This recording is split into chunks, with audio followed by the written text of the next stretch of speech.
इस वीडियो में देखते हैं Allahabad high court stenographer, court clerk और जो है आपका ग्रुप सी स्टेनोग्राफर और जो है ग्रुप डी और ड्राइवर सभी का जो है परिणाम आज जारी कर दी गई है। जो एग्ज़ाम हुआ था उसका आज जो है फाइनली रिजल्ट जो है जारी कर दी गई है। स्टेनोग्राफर और जो है क्लर्क ग्रुप सी का जो है आगे प्रोसेस है टाइपिंग का और शॉर्ट हैंड टेस्ट का।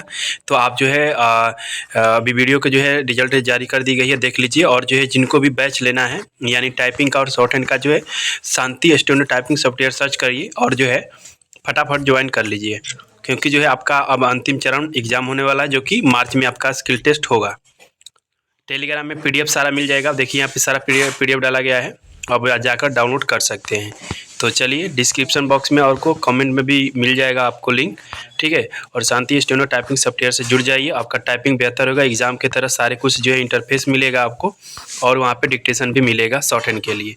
तो जाइए फटाफट अभी जो है जुड़ जाइए टेलीग्राम से, वहाँ पे सारे कुछ आपको प्रोसेस मिल जाएगा। तो चलिए मिलते हैं हम लोग अगले वीडियो में। बहुत बहुत धन्यवाद।